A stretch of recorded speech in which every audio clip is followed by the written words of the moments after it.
এতিয়া কাউণ্টিং এজেণ্টখিনি দিয়াত ব্যস্ত যেনেকৈ পেপাৰ চিলটোত আমাৰ পুলিং এজেণ্টৰ চহীটো আছেনে নাই যিখিনি কথা বিভিন্ন মহলত চৰ্চা হৈ আছে তো সেই চৰ্চাটো যাতে আমাৰ ফালৰ পৰা এটা উদ্যোগ ল'ম বুলি ভাবিছোঁ যে যেনেকৈ পেপাৰ চিলটোৰ ওপৰত প্ৰতিটো পুলিং এজেণ্টৰ চহী থাকে সেইটো আমিয়ে চেক কৰি পিনে তেওঁলোকক দিওঁ এতিয়া ফৰ্ম 17C আমি দিওঁ প্ৰতিটো পাৰ্টিকে এখন আমাৰ কি কয় প্ৰিজাইডিং অফিচাৰবিলাকে দি দিয়ে তাত যিটো চহী থাকে পেপাৰ চিলৰ ওপৰত সেইটোৱে থাকে আৰু পেপাৰ চিল নুগুচোৱাকৈ তাত কোনো ধৰণৰ টেম্পাৰিংটো হ'ব নোৱাৰে যি নহওক সেইটো আমাৰ ফালৰ পৰা এটা প্ৰচেষ্টা থাকিব যে অন্ততঃ ইয়াত কোনো ধৰণৰ কিবা ধৰণৰ একো ব্যৱস্থাটো যে নাই তো সেইটো এটা প্ৰথম আমাৰ ফালৰ পৰা চেষ্টা কৰিম আৰু কাউণ্টিং এজেণ্টখিনি শিকাইছোঁ যিমানখিনি পৰা যায় যাতে খুব সোনকালে আমাৰ ওচৰলৈকে খবৰ চবৰবিলাক আহে আৰু যোৱা নিৰ্বাচনটোত আমাৰ যিখিনি দলীয় কৰ্মকৰ্তা তৃণমূল পৰ্যায় তাৰপিছতে মিত্ৰজোঁটৰ কৰ্মকৰ্তা আৰু প্ৰতিটো জেগাত আমাৰ বিধায়কসকলে নেতৃত্বটো দিছিল আৰু আমাৰ দলৰ ফালৰ পৰাও এটা টাৰ্গেট আছিলে যে অলপমান ইম্প্ৰুভ কৰিব লাগে জিকাটো কথা নহয় ইম্প্ৰুভ কৰিব লাগে তো সেইখিনি আমি যিমান পাৰিলোঁ আমি চেষ্টাখিনি কৰিলোঁ ইয়াৰ উপৰিও আমি নিজাববীয়াকৈও এটা সমীক্ষা আমি চলাওঁ সেইটো আপোনালোকক আমি নক'ম কাৰণ সেইটো আমি নিজে গেছ কৰোঁ যে মই সমীক্ষাটো যিটো মানে মই কৰিছোঁ সেইটো কিমান শুদ্ধ হ'ল কিমান অশুদ্ধ হ'ল ইয়াৰ উপৰিও এনেকুৱা এক্সিট পোল সমীক্ষা প্ৰতিটো ক্ষেত্ৰতে আজিকালি আহিলে ব্যৱসায় এটাৰ ক্ষেত্ৰতো আহিলে আমাৰ নতুন বিধৰ ধান এখিনি ওলালে তাতো মানে পৰীক্ষা নিৰীক্ষা চলে গতিকে পৰীক্ষা নিৰীক্ষা বা এজামশ্যন এই ধৰণৰ বিষয়বিলাকতো থাকিবই গতিকে ৰাজনীতিটো আপোনালোকৰো হয়তো নিজা নিজা উদ্যোগত আপোনালোকে তেনেকুৱা সমীক্ষা কৰিব যিখিনি এক্সিট পোলৰ ব্যৱস্থাখিনি আপোনালোকে কৰিব আৰু শুদ্ধ হ'লে আপোনালোকৰ আগন্তুক দিনত আপোনালোকৰ চেনেলটো বা আপোনালোকৰ মাধ্যমটোৰ তেনেকৈ ডিমাণ্ডো বাঢ়িব তো এই ধৰণৰ ব্যৱস্থাখিনি থাকিব আৰু মই নাভাবোঁ যে কোনোবাই ভুলকৈ এটা সমীক্ষা দিবলৈ চেষ্টা কৰিব এতিয়াতো সকলোৱে প্ৰফেশ্যনেল তো প্ৰফেশ্যনেলিজিম যেতিয়া আহিব তাত ভুল কথাটো মানে চিন্তা নকৰে কোনো গতিকে শুদ্ধকৈ দিব চাব কিন্তু তাৰ মাজতো কথা এইটোৱে থাকিব যে কাৰ কেনেকুৱা আন্তঃগাঁথনি আছিলে এতিয়া আপোনালোকে 3জন মানুহে সমীক্ষা এটা দিব আৰু কোনোবাই সমীক্ষাটো কৰিবৰ কাৰণে প্ৰতিখন গাঁৱৰ পৰা এজন এজন মানুহ লৈ পিনে তেওঁলোকে সমীক্ষা গতিকে অবভিয়াছলি সেই যাৰ তেনেকুৱা নেটৱৰ্কিংটো থাকিব তেওঁলোকৰ ইনফৰমেশ্যনটো বা ইনপুটটো অলপ বেছি থাকিব তো এই ধৰণৰ বিষয়বিলাকে আছে গতিকে মই এনচাৰটো আপোনালোকে যিবোৰ সুধিব পাৰে গোটেইখিনি জাৰি জোকাৰি দি দিলোঁ আৰু কিবা আছে যদি আপোনালোকে সুধিব পাৰে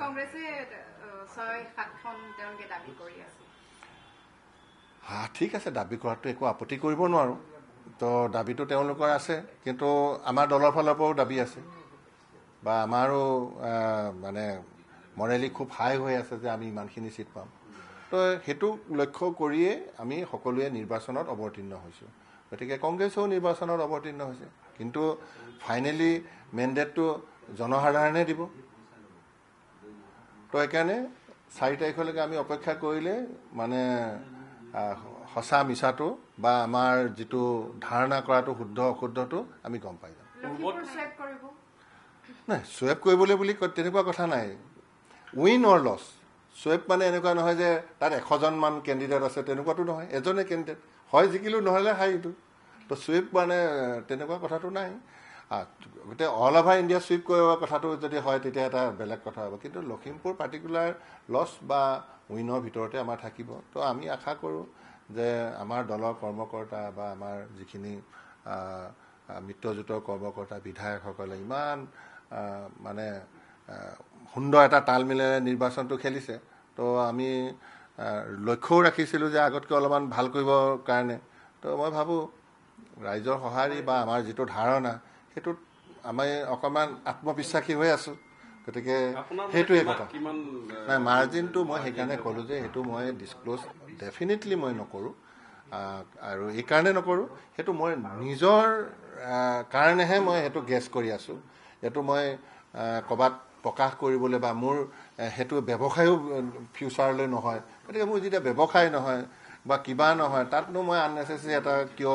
মই কিমান পাম কিয় নাপাম সেইটো মই ক'ম গতিকে মোৰ এটা কথাটো হ'ল এটা ধাৰণা এটা থকাটো এইটো মানে থাকিবই প্ৰত্যেকৰে থাকিব প্ৰতিজনে এটা নিজে ধাৰণা এটা কৰি আছে যে কিমান ভোট পাব কিমানত তেওঁ হ'ব পাৰে এইটো শুদ্ধ হ'ব নে অশুদ্ধ হ'ব সেইটো ভেৰিফিকেশ্যনটো সঁচা ৰিজাল্ট দিয়াৰ দিনাখন প্ৰত্যেকেই কৰিব AIDF-ৰ আগন্তুক ৰাজনৈতিক প্ৰেক্ষাপট কি হ'ব কাৰণ কংগ্ৰেছে কৈ আছে যে মানে আজমল হাৰিব আজমল যদি হাৰে তেতিয়া মানে AIDF-ৰ নাইকিয়া হৈ যাব দলটোৱে নাইকিয়া হৈ যাব বিৰোধী হিচাপে গতিকে কি ক'ব চাওক ৰাজনীতিত তেওঁলোকে কেনেকৈ ইনভলভমেণ্টটো ৰাইজৰ মাজত আনিব পাৰে সেইটোৰ ওপৰতে নিৰ্ভৰ কৰিব তেনেকুৱা ধৰণৰ নেতাবিলাকতো এতিয়াও আমি দেখি আছোঁ বহুদিন লোকৰ ঘৰত থাকি ইফালে সিফালে আজি নদী বান্ধ কালি বোলে গছ কাটিব লাগে আকৌ পৰহিলৈ ক'ব গছ কাটিব নালাগে এনেকৈ চিঞৰ বাখৰ কৰি মানুহৰ মাজত থাকি থাকিও দেখোন মানে নেতা হোৱা দেখিছোঁ এটাই কথা যে লাগি থাকিলে মাগি নাখায় তো আজমলেও যদি কালিলৈ পৰাই যদি আকৌ বল চল কিবা যদি আছে আকৌ সেইখিনি কিবা কিবি কৰি মেলি আকৌ ৰাইজৰ মাজত থাকে কোনে বন্ধ কৰিব পাৰিব এজন হাৰ্ডৱৰ্কিং মানুহক কোনোবাই বন্ধ কৰিব পাৰিব নেকি সেইটোতো মই নাভাবোঁ গতিকে সেইটো ডিপেণ্ড কৰিব আগন্তুক দিনত তেওঁলোকৰ এক্টিভিটিজখিনি কি হ'ব তাৰ ওপৰতে তেওঁলোকৰ ভৱিষ্যতটো নিৰ্ভৰ কৰিব মোৰো ভৱিষ্যতটো মোৰ মানে কৰ্মপন্থাৰ ওপৰতে নিৰ্ভৰ কৰিব যিহেতু লখিমপুৰ যিহেতু সমষ্টিটো এটা বানপীড়িত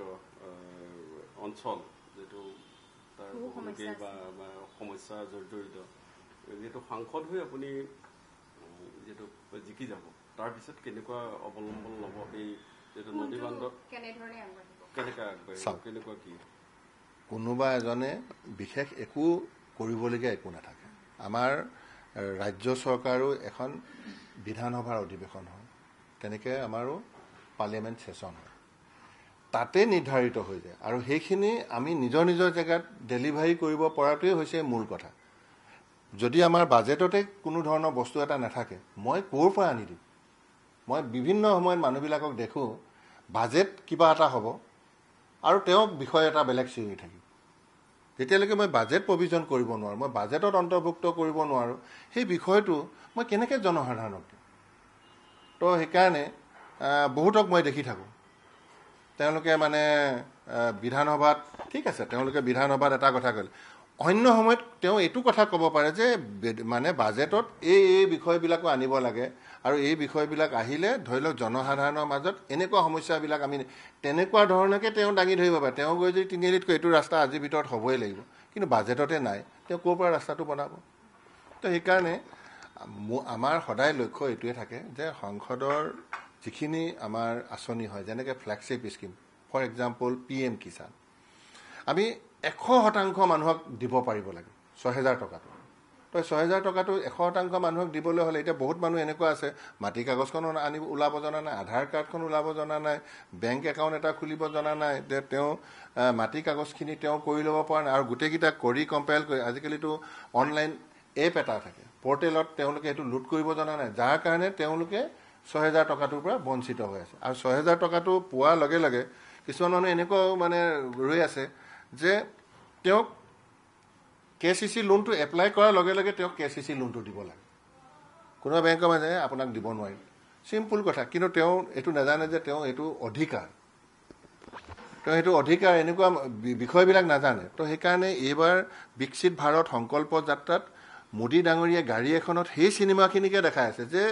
যিসকলে PM কিষাণ পাইছে তেওঁলোকক 100% KCC লোনটো দিবলৈ আৰু আজিকালি KCC লোনটো 1,80,000 তো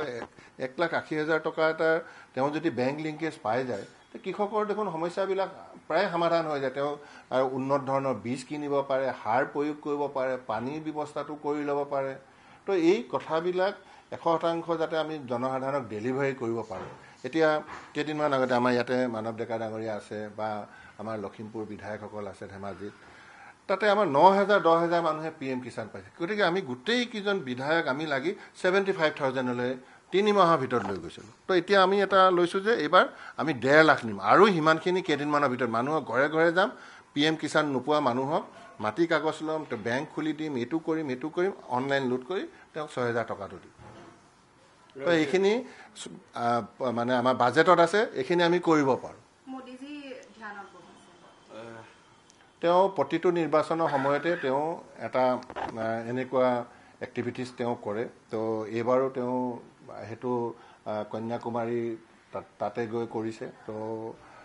ভালেই হ'ব, সকলোৰে কাৰণে ভাল হ'ব, আৰু তেওঁ ব্যক্তিগতভাৱেও তাৰ পৰা বহুত উপকৃত হ'ব। আৰু তেওঁ উপকৃত হোৱা মানে ৰাইজেও উপকৃত হোৱা।